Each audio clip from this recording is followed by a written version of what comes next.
कोल्हापुरातील 85 लाखांच्या ड्रेनेज घोटाळ्याला एक वेगळं वळण मिळालंय। ठेकेदारानं लाच दिल्याचं रेड कार्ड सादर केलंय। पालिका अधिकाऱ्यांना टक्केवारीनुसार दिलेल्या लाचेचं रेड कार्ड सादर केले। पालिकेतल्या अधिकाऱ्यांशी हात मिळवणी करूनच पैसे घेतल्याचं समोर आलंय। गुगल पे वरून अधिकाऱ्यांना पैसे पाठवल्याचा ठेकेदारानं दावा केलाय। पैसे पाठवल्याचा स्क्रीनशॉट ठेकेदारानं व्हायरलही केलाय। तत्कालीन अतिरिक्त आयुक्तांपासून मुख्य लेखा परीक्षकांपर्यंत पैसे पोहोचवल्याचा ठेकेदारानं दावा केलाय। ठेकेदाराचं मुख्यमंत्र्यांसह लाच-लुचपत प्रतिबंधक विभागाला त्याने पत्र सुद्धा लिहिलंय। कोल्हापूर महानगरपालिकेच्या ड्रेनेजच्या एका कामाचं खोट्या सह्या करून बिल उचललं अशा पद्धतीचा आरोप ज्या कंत्राटदारावरती झाला तो कंत्राटदार आता सध्या समोर आलेला आहे आणि अनेक आता गोष्टी ज्या आहेत त्या समोर येताना पाहायला मिळत आहेत। या संदर्भात बोलण्यासाठी स्वतः आपल्यासोबत संबंधित ठेकेदार श्रीप्रसाद वराळे आहेत। खरं तर अनेक गंभीर आरोप आता तुम्ही देखील करत आहात।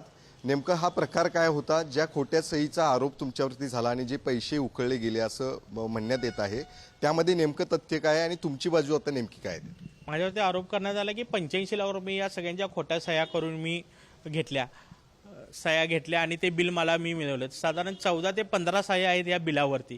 14 ते 15 सह्या खोट्या मानणं अशक्य आहे सह्या करणं। ते सोडा, हे बिल ऑनलाईन 14 ते 15 पोर्टलमधनं गेलेलं आहे। त्याची तुम्ही चौकशी करा। ज्या सह्या मारलेल्या आहेत त्या खऱ्या आहेत का नाही हे फॉरेन्सिकमध्येची करा। हे बिल काढताना मी प्रत्येकाला टक्केवारी दिलेली आहे। त्याचे किती, कसे, कुणाला, कुठं, किती, त्याचे ऑडिओ व्हिडिओ सगळे माझ्याकडे एव्हिडन्स आहे। ते मी योग्य वेळी सादर करीन तुम्हा सगळ्यांना। 100% आजपर्यंत जेवढी कामं झालेली आहेत त्याचे पैसे घेतल्याशिवाय बिल निघत नाही। प्रत्येक कामात ही टक्केवारी घेतली जाते। हा माझा त्यांच्यावरती पुराव्यासहित आरोप आहे। तो त्यांनी खोडून काढावा मी म्हणतो। मी चॅलेंज देतो किंवा मी प्रत्येक चौकशीला पुढे जायला तयार आहे। ह्या निकृष्ट दर्जाला होणारी ही टक्केवारी संघटनाच जबाबदार आहे। एखादं काम 100 रुपयाच्या 75 मध्ये क्वालिटी होणारच नाही।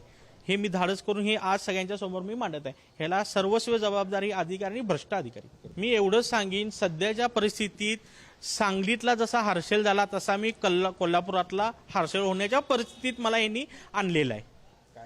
माझी परिस्थिती आता हर्षलनं जशी मी आत्महत्या करण्याच्या परिस्थितीमध्ये आहे। माझे पैसे अडकलेले आहेत, माझे नाहीक माझ्यावरती हे आरोप केलेले आहेत। हे त्यांनी मी वेळोवेळी हे सगळे पुरावे सिद्ध करू शकतो की हे योग्य आहे। त्यांना मी पैसे टक्केवारी वाटलेले आहेत आणि रितसर बिल घेतलेलं आहे। निश्चितच या सगळ्या प्रकरणाची कसून चौकशी व्हावी आणि जे जे दोष असतील त्यांच्यावर देखील कारवाई व्हावी असं श्रीप्रसाद वराळे यांचं देखील म्हणणं आता पाहायला मिळते। कॅमेरामन ओंकार वळवडीसह शेखर पाटील, पुढारी न्यूज, कोल्हापूर।